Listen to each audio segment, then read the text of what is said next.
امریکہ کے ساتھ دوحہ امن معاہدہ کرتے وقت القاعدہ کے ساتھ مکمل قطع تعلقی کی یقین دہانی کروانے والے افغان طالبان نے افغانستان پر قبضے کے بعد ایک بڑا یو ٹرن لیتے ہوئے یہ کہہ دیا ہے کہ سن 2001 میں افغانستان پر امریکی حملے کا کوئی جواز نہیں تھا، کیونکہ 11 ستمبر سن 2001 کو ہونے والے دہشت گرد حملوں میں اسامہ بن لادن کی شمولیت کبھی ثابت نہیں ہو پائی۔ افغان طالبان کے ترجمان ذبیح اللہ مجاہد نے یہ دعویٰ NBC نائٹلی نیوز میں انٹرویو کے دوران کیا، جو طالبان کے کابل پر قبضے کے 2 ہفتے سے بھی کم وقت میں سامنے آیا ہے۔ تاہم طالبان نے دوبارہ عزم کیا ہے کہ وہ القاعدہ یا کسی دوسرے دہشت گرد گروپ کو امریکہ یا اس کے اتحادیوں پر حملوں کے لیے افغان سرزمین کے استعمال کی اجازت نہیں دیں گے۔ دوسری جانب امریکی اخبار واشنگٹن پوسٹ نے طالبان ترجمان کے دعوے کو حقائق کے منافی قرار دیتے ہوئے کہا ہے کہ اسامہ بن لادن کا 9/11 حملوں کے منصوبہ ساز کے طور پر کردار دستاویزات میں موجود ہے، جس کے باعث امریکی نیوی سیلز نے اسے سن 2011 میں پاکستانی علاقے ایبٹ آباد میں موت کے گھاٹ اتار دیا تھا۔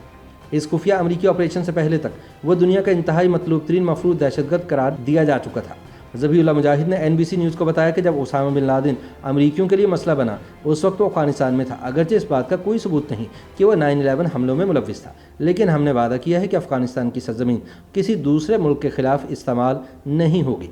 انہوں نے ایک بار پھر 9/11 دہشت گرد حملوں میں اسامہ بن لادن کے کردار کے حوالے سے کہا کہ اس کا کوئی ثبوت نہیں ہے، حتیٰ کہ 20 سالہ جنگ کے بعد بھی ہمارے پاس کوئی ثبوت نہیں ہے کہ اسامہ بن لادن اس میں ملوث تھا۔ NBC کے رچرڈ اینجل نے طالبان ترجمان کے دعوے پر سوال کیا کہ یعنی اس سب کے بعد بھی آپ کوئی ذمہ داری قبول نہیں کر رہے۔ جواب میں طالبان ترجمان نے کہا کہ افغانستان پر امریکی حملے اور جنگ چھیڑنے کا کوئی جواز نہیں تھا، یہ حملہ صرف جنگ کا بہانہ تھا۔ امریکی صدر جو بائیڈن کی جانب سے تمام امریکی افواج کا انخلاء 31 اگست تک مکمل کیے جانے کا وعدہ پورے ہونے کی امید سے متعلق ایک سوال پر ذبیح اللہ مجاہد نے کہا کہ انخلاء تقریباً مکمل ہو چکا ہے اور یہ ہمارے لیے انتہائی خوشی کے لمحات ہیں۔ یہ اور بات کہ افغانستان سے امریکی فوجوں کا انخلاء مکمل ہونے سے 5 روز پہلے 26 اگست کو کابل ایئرپورٹ پر خوفناک بم دھماکوں میں 13 امریکی فوجیوں سمیت 90 لوگ اپنی جانوں سے ہاتھ دھو بیٹھے۔ افغان ترجمان ذبیح اللہ مجاہد کی جانب سے اسامہ بن لادن کے 9/11 حملوں میں ملوث نہ ہونے کے دعوے کو جھٹلاتے ہوئے امریکی اخبار دی پوسٹ نے 9/11 کمیشن رپورٹ کا حوالہ دیا، جس میں یہ نتیجہ اخذ کیا گیا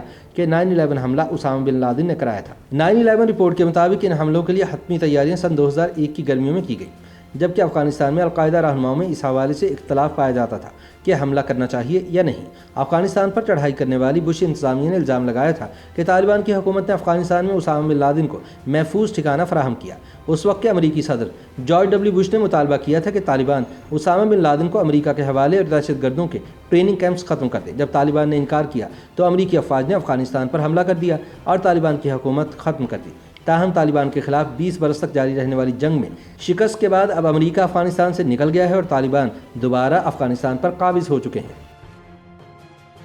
YouTube پر گوگلی نیوز دیکھنے کے لیے youtube.com کی سرچ بار میں گوگلی نیوز TV ٹائپ کریں۔ گوگلی نیوز کے پیج پر سرخ رنگ کے سبسکرپشن والے بٹن پر کلک کرنا نہ بھولیے۔ YouTube پیج پر اپلوڈ ہونے والی ویڈیوز سے باخبر رہنے کے لیے بیل آئیکن پر کلک کیجیے۔ آپ کو ہر نئی ویڈیو کے بارے میں نوٹیفیکیشن موصول ہو جائے گا۔